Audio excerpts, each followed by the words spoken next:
Baby Nala, what do you, oh, hello guys. Hello, yes, it's Q&A time. Q&A time, we love Q&A time. Okay, it's not gonna, this isn't gonna work at all. This is not conducive to learning. We're not learning. Let the learning begin. You're so rough. Why can't I have calm dogs?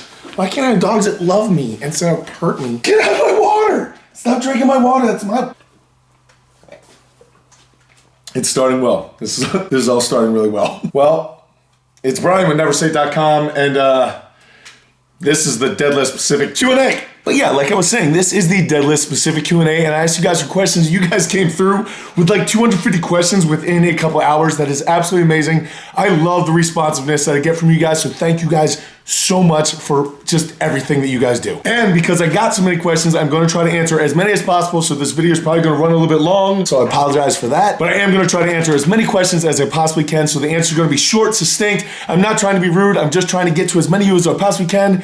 Let the learning begin. So on to the questions. So the first one is, how would you best assess your weak points on the deadlift? I have a pretty untrained eye and can never figure out exactly what needs to be worked on. Okay, so the very first thing that I would say is that a video camera or even the video camera on your phone is the biggest friend that you have when it comes to assessing your form as far as the deadlift or absolutely any other lift at all. So I know it isn't the coolest thing in the world to be pulling out your camera. I know some people don't care at all, but to me, I still get self-conscious even at this level, pulling out my camera and videotaping myself, at least in a public setting. But when it comes to my deadlift and assessing my form, one of the most useful things I've ever... Guys, that thing's squeaky. That's not gonna... This isn't helping at all.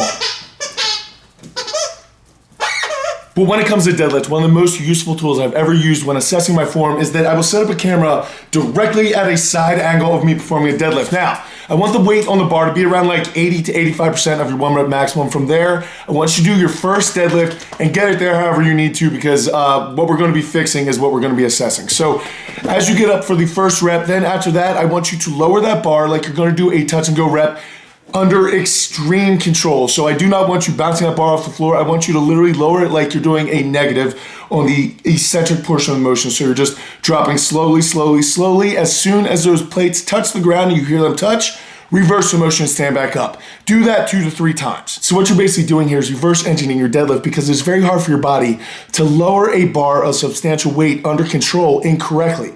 So if you were standing at the top of the lockout position or the finished portion of your deadlift, and then you get a big belly breath and you are slowly lowering it down, you're gonna trace your legs, your butt's gonna go exactly where it's supposed to be for a perfect hinge as far as where your hips to your arms and the barbell should all be. All of that is going to line up perfectly, because like I said, if you're lowering it under control and slowly, it is impossible for your body to not do that in its most efficient and effective way. It's because what you can actually do is take it and compare it to that very first rep that you did. Now, if your setup looks any different than it did when you lowered those weights for that second rep, like you came down for that second rep, exactly when those plates touch the floor, where your hip position is, where your shoulders are, where your head is, where everything is, that should be your starting position. So all of you that are talking about your hips shooting up too early or anything like that, the problem is that you're starting with your hips in the wrong position.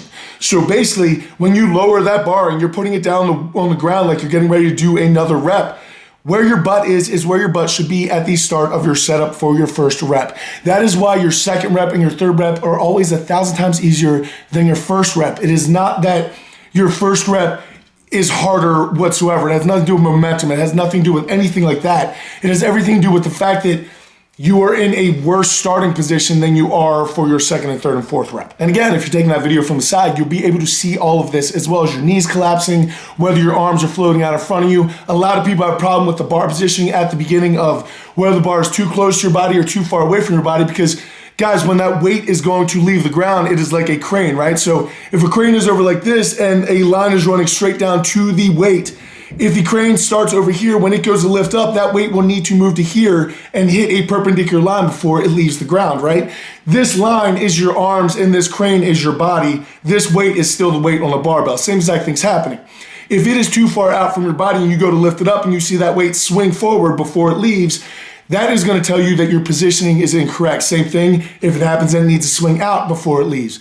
These are all things you're going to be able to tell just from that one set of videoing at 85% from the side. It is the greatest tool for assessing your starting point and your setup And virtually everything about your deadlift is just trying to reverse engineer it in that thing. So I'm going to be referring back to this question many, many times throughout this video. So make sure, if you guys take anything away from this video, that this is the thing. Set up a camera directly to your side, set 80 to 85% on the bar, do a deadlift, and then lower it slow as possible under control, like you're doing a touch and go rep. As soon as it touches the ground, reverse it, stand back up, do it again, do that for a set of 3 to 4, stop, assess, look at your first rep, start videotaping all of your sets from the side and start comparing your reverse engineered setup from your original setup, and you will quickly understand that when you start trying to move weight, what happened was, just like that crane, your body adjusted, got to that exact point where you were set up for the reverse engineering before that bar left the ground. So it would behoove all of you if you just took some time and did that one simple drill and spent some serious time on it. Don't do it 2-3 times and be like, this doesn't work. Spend an entire 12-week training cycle on it. I promise you, your deadlift will go through the roof because everything will change and you will start using your body the way that is biomechanically as strong as possible. I promise the rest of the questions will not be that long-winded. It's just this one's going to be referred to a lot. So thank you so much for the question. That was a great one to start out on. All right, second question, and this one was asked a lot of different ways from a lot of different people. So hopefully I'll be able to cover a lot of you in this one. So this is the basic question. A good weekly volume for a beginner, intermediate, and advanced athlete. So this is a super, super hard question because out of the big 4 lifts, the deadlift definitely takes up the biggest CNS demand. And when it comes to recovery and actually what you're able to do, your CNS is the king of everything. So for some people, doing the deadlift greatly drains their CNS a lot. So they have to do it very, very seldomly, so much that they can almost become untrained, while other people can work the deadlift constantly. I know one of you in your comments mentioned Pete Rubish and asked, why can't I deadlift as often as Pete Rubish? And the reason why is because, I don't know, why can't Pete Rubish squat as often as I can? Like, people's bodies are built differently. There's much more the majority of people who can squat regularly than they can deadlift regularly, but there's always going to be outliers, right? So Pete is one of those individuals who can deadlift like a madman for whatever reason. His body can recover from that great, and that is amazing. I wish I had that capability. However, I have that with squats, so I'm sure that he's sitting there going, man, I wish I could recover squats the way that I do. So it's different for everybody, right? But when it comes to deadlift, actual how often and the intensities, it's going to vary very much between the individual and how much weight and the beginner, intermediate, advanced, because a beginner most likely, unless you're some type of baby Huey type of incident where you walk in at like 6'3", 300 pounds and you can deadlift like 600 pounds off the get with terrible form, and you're only going to grow from there. Because the sad point about the body is, even though Brian Shaw looks like 3 times the size human being that I am, and I look 3 times the size human being that like Uncle Nick is, then I mean, the problem is that our CNS is not that much different. So when Brian's doing his deadlift program and he's pulling 900 regularly every 2 weeks or something like that, or however he has it set up, and I'm doing 700 pounds around that range, and then Nick's doing like 135 around that range, that's going to be very different CNS demands. I'm sorry, Nick. I'm just making fun of you now because I know you're going to be passing my deadlift this year. I hate you for it, but I'm going to get my shots where I can. So all that's going to have to go in consideration, as well as what program you're running. So if you're doing something along the lines of a DUP where you might be running a deadlift 3 times a week or maybe twice a week, but at much different intensities, right? It's not like you're coming in and doing a 5x5 deadlift as heavy as possible and then a 3x3 deadlift as heavy as possible. That is a really good way to get into CNS fatigue and run yourself right in the ground. That's not going to go well for anybody. If you are going to deadlift regularly, you need to vary those intensities a lot. Now, like I said, if you ran something like conjugate, then you're probably going to be deadlifting maybe twice a week, where you have one maximum effort of a variation of a deadlift that usually by nature is going to be a little bit lighter than your regular deadlift. And then the second one is also going to be a dynamic effort where you're using a lower percentage but also accommodating resistance with bands or chains. So that takes much less of a CNS demand than just grinding out reps like on a maximum effort day. So if you're running that type of program, you might deadlift twice a week. Now, if you're doing something linear and you're a beginner, and you're only, say your deadlift max is 315 or 365, you can get away with a lot more than someone else running linear whose deadlift might be 500 or 550. The two different CNS demands are going to greatly change. So it's really, really tough to give a cookie cutter answer of as far as volume. I'd say run a program based off your level. So if you're more of a beginner, I'd be running more of a linear 5x5, or maybe even start playing around with 5 through 1. look into those types of programs. If you're more intermediate, then you should be looking into more like conjugate, rotating percentages, power building programs, those types of things. And then if you're more advanced, honestly, if you're advanced, you should know exactly what your deadlift can do for you. I know for me, it personally, when I do something like conjugate where I have to do a maximum effort deadlift, literally I only do that every other week. So on my even weeks, I will be doing a maximum effort deadlift. On my odd weeks, I'll be doing a maximum effort squat variation. Then I'll go back to maximum effort deadlift variation, maximum effort squat variation. Now, also during that week, later in the week, I'll be doing a squat and a deadlift dynamic effort, which is much less taxing. So I am still deadlifting every week, but as far as actually deadlifting, like actually getting after it, I will only do that probably every 14 days. So for me, that's what my body can handle. I can squat much more often. I can overhead press and bench pretty much as often as I want to, but for whatever reason, the deadlift drains me like crazy. So it's really about knowing yourself, having that self-awareness of being honest with yourself, saying, I'm not Pete Rubish. I might love Pete Rubish, but I can't deadlift like the man. So I'm going to have to do what I'm going to have to do for my body type and my recovery style and however I'm built. And conversely, you just really need to look at different programs and try to figure out what is going to fit you best and then stick to what the programmer wrote. They wrote that for a reason. They have a lot of experience. If you're asking questions like that, most likely you don't have more experience than the person who put out the program. So I would just trust them until you gain enough life experience in the lifting game where you go, well, that absolutely did not work for me. I tried it for 12 weeks. This absolutely did. I tried it for 12 weeks. Not like I jumped this for a week, I jumped that for 2 weeks, that didn't work, this didn't work. Guys, it takes time before your body really adjusts and then you find out whether it works for you or not. And this is a long game. It's a marathon, right? It's a patience game. It's about one brick in a wall. It's not about gaining 10 pounds of muscle in 3 months. That's not feasible or possible. Literally what you're trying to do is literally just try to gain quality workouts every single day, and eventually over time that adds up. So I think finding the correct program and sticking to it is going to get you a lot further than trying to jump around and do shortcuts to the best possible way to get your deadlift as big as possible, as fast as possible. Thank you for the question. All right, how do you know how wide to set your stance? Do you find somewhere you feel strong and use it for your legs? So for a conventional deadlift, for most people, the common answer, which I know someone already gave you, is that you look at where you would do a vertical jump test, right? Like you're gonna jump up and try to slam a basketball from a standing jump, vertical jump. Where you would take off at, that's exactly where you want to set your feet because that is where your body wants to generate the most power. For the conventional deadlift, that is where most people begin. Now, with your different type of leverages and femur lengths and arm lengths and different things, a lot of different positions need to be wiggled and changed for most people. However, not too many people really stray too far from that. So that's a great starting point. And then trial and error, brother, just like everything else. Thank you very much for the question. When going for as many reps as possible or high rep sets,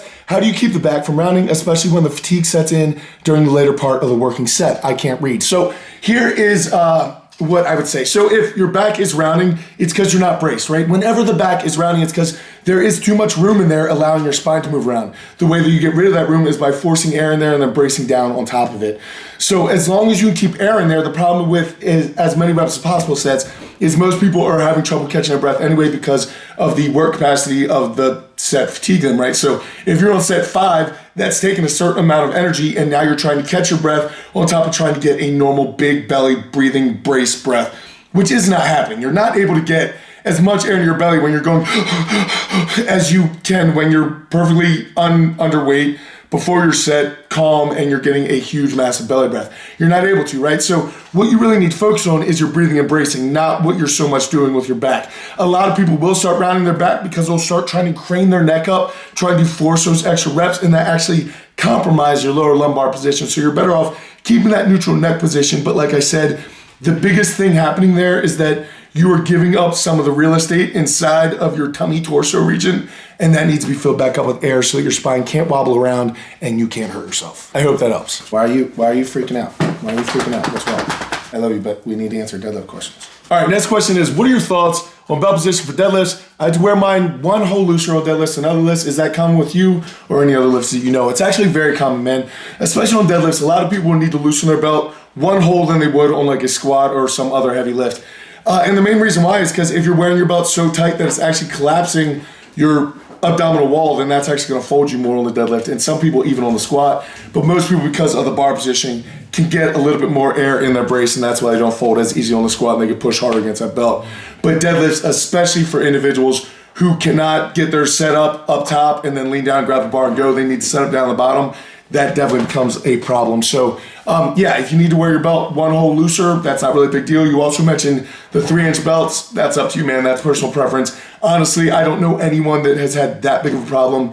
Even a lot of our clients here at the gym, a lot of my athletes are girls with little short torsos, and that 4-inch belt pretty much runs their hip bone to their ribs, and even they don't have problems. So I know you personally, you're much bigger than a little girl. So if it's a personal preference of yours, do it, but it's not stopping your deadlift from being any better than it currently is. Thanks for the question. I hope that helps. All right, next question is, I see you always use mixed grip instead of switching at a certain weight. Why is that? I think doing double overhand grip on a couple reps, working up deadlift, honestly does next to nothing if you're actually working your grip in other ways, like doing farmer's walks and actual grip implements and doing pull-ups on different types of handles and things like that. I think doing literally for me, what would be like, 4 or 5 double overhand reps, I think does so little. It's not worth it to me. And actually, for me personally, the reason why you guys don't see me using straps on my deadlifts ever is because I do not feel like I can get my lats as tight with a pronated grip just because I'm not used to it. My grip is strong enough. I've not found a bar that I can't hold on to like this. So I feel like I can lock in tighter. That's exactly why I do it from the beginning, is because I'm practicing like I'm playing. I'm trying to set up my very first rep the exact same way that I'm setting up my PR rep that's going to happen 20 minutes later. You know what I mean? I absolutely do not try to change anything from my walk up, my breathing, my bracing. I try to get my mind in the same exact place for 135 as I do for 800 pounds. There is no difference, because the more different things that I put in there and more things for my brain to figure out, and I'm not that smart of a guy, so I try to keep it as simple as possible, because I know as the weight goes up, more of my sympathetic nervous system is going to start kicking in, a little more fight and flight. I'm going to start hearing a little less music, get a little more switched on. Everything's going to start turning up. And when that starts happening, if I start giving myself more things to think about, it just gets confusing in there and I can't handle it, right? So I simplify my cues down to 3 things. I get amped as I can. I get as focused as I can. And then I do those 3 things. And for me personally, if I'm worrying about what I'm doing with my hands or anything like that, that's more variables that I don't need to consider when something can literally hurt me for the rest of my life if I mess this up. So I need all my focus on that lift. So yeah, that's why I do it. I hope that answered your question. Thank you very much. All right, next question said, why do I suck at deadlifting, bro?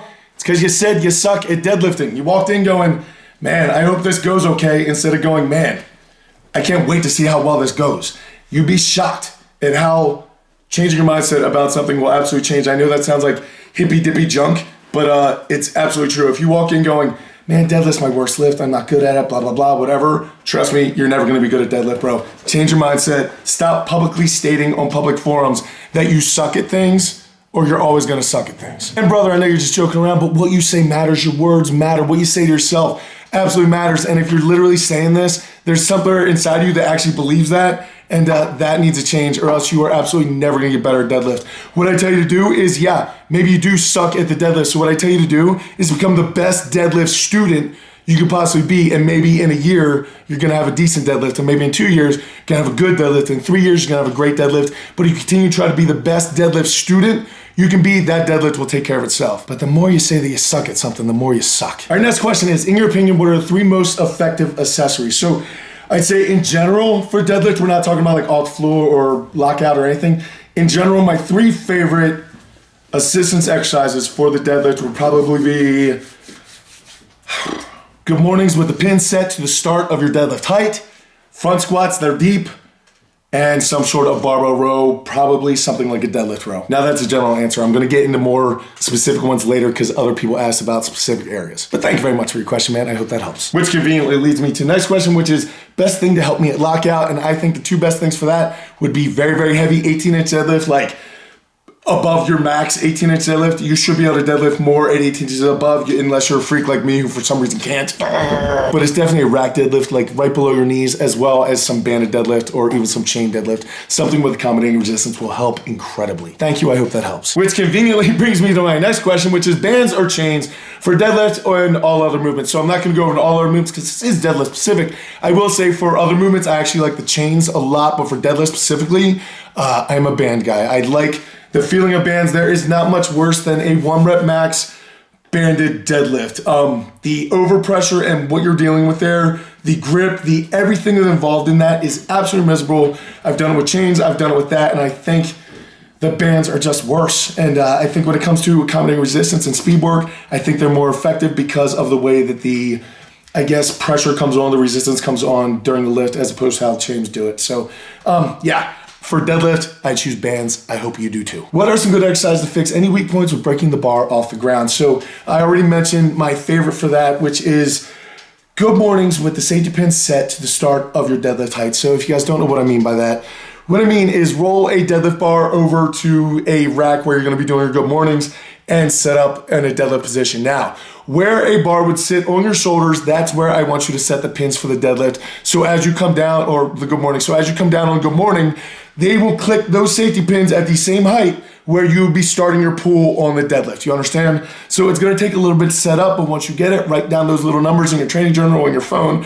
where I would keep track of it so you don't need to take forever setting it up again. But once you get that, that exercise does so much. It is absolutely brutal. It is a high-risk exercise. You need to breathe and brace, treat it very, very seriously.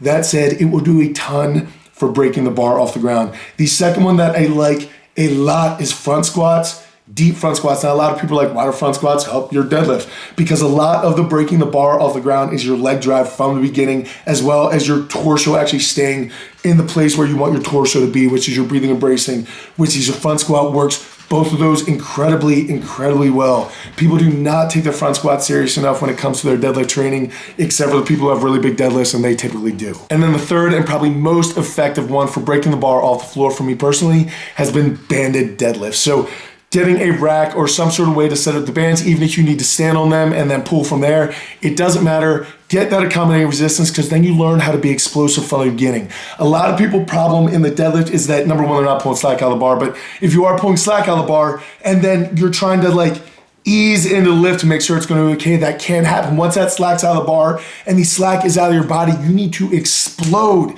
into that. And you need to go from 0 to 100, not 0 to 85 to 100. It needs to go 0 to 100. And the only way to do that I've learned personally is pulling on bands. I thought I knew how to pull hard on a deadlift until the first opportunity that I got to pull hard on a deadlift was my very first national championships when we had to do a car deadlift.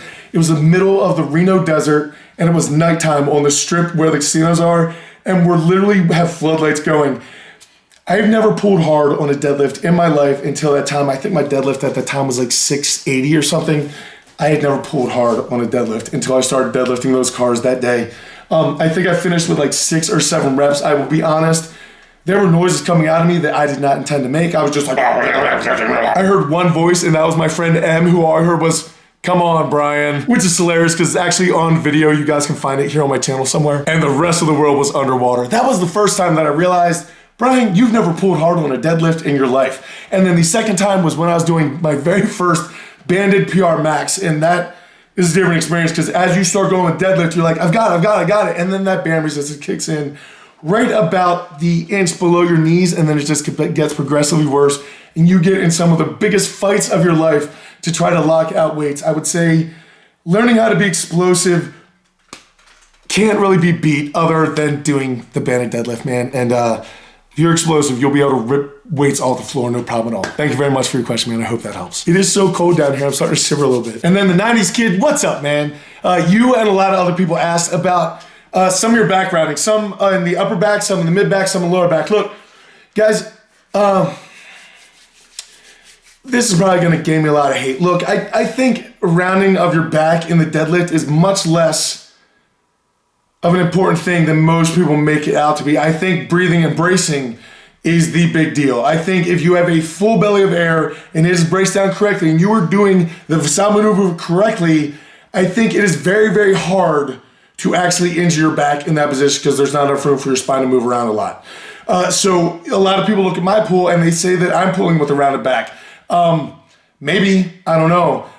It also can be that you have enough muscle on the upper back and the mid back that your back looks rounded. If you guys look at me from the side, I don't have a flat back. There are bumps, right? There are a lot of people who pull with rounded upper backs. Guys, some of the best deadlifts in the entire world, if you guys watch world record deadlifts, there are a lot of people that if it was a normal individual pulling that same weight in a gym and put it up on Instagram, they would get absolutely fried and hate and hammered and whatever. But because it is who it is, they don't really get hate. Same situation happens with me. I'll do something where I know the form is dicey and people will be like, great job, great job, great job. One of my athletes will put up a thing that looks better than mine and they will get absolutely housed. And it's just because people like to jump on people and try to do things like that. And I just think a rounded back is going to be different for different individuals, right? Okay, look, I'm not saying you should ever aim to have a rounded back. And I'm not saying you should ever aim to have bad form. I'm saying you should always aim to be absolutely perfect because you're either ingraining good reps or ingraining bad reps. And you're ingraining bad reps are only gonna get worse, and that's gonna lead you to injury. Do not get me wrong. That is what I'm trying to say. That said, not one strong person in the history of strong people ever got that way by keeping their form absolutely perfect all of the time, right? So if 315 is your absolute max for your absolute perfect form, you're gonna be stuck at 315 for a very, very long time because you're not doing anything greater to try to make your body adapt to it, right? If you start pushing up into like the 365 range and you get a little bit around and it gets a little bit ugly, but you are braced and you have a ton of air in your belly, and yeah, you're not making it a habit, but every once in a while, those things get ugly and you need to grind it out. I don't see a problem with that at all, as long as you have the breathing and bracing down. If you don't have the breathing and bracing down, that will land you in a hospital very, very quickly. So I would highly recommend that you learn how to breathe and brace, and luckily I have a video on that. But one thing's for sure, guys, when I pull 750, it is going to be super ugly. However, 700 is very pretty right now. However, there was a time when 700 was super ugly and 675 looked really pretty. And there was a time when 675 was the ugliest thing you've ever seen, but 650 looked okay. But in my personal opinion, again, I'm not telling you to hurt yourself and I'm not telling you to follow my path, but what has worked for me is constantly trying to push those limits a little bit because you're flirting with that line of injury. Do not get me wrong, you're definitely flirting with that line, but if it's worked to you, then you flirt with that line and then you drop back. So your body has to adapt and recover and get stronger, and you just continually do that, and that's how you get stronger. That's what I do. I've literally never once in my life stopped trying to progress so that I could make something look prettier. Then again, I've never let myself slide so far out of that zone that it got that ugly. So I think it's kind of a middle zone for most people, and that's probably something that you're gonna need to play with, and that's gonna have to do with your level of commitment and if you're willing to kind of dance with the devil line of hurting yourself or not. But again, learn how to breathe and brace, and that dance will be a lot more on your favor than not.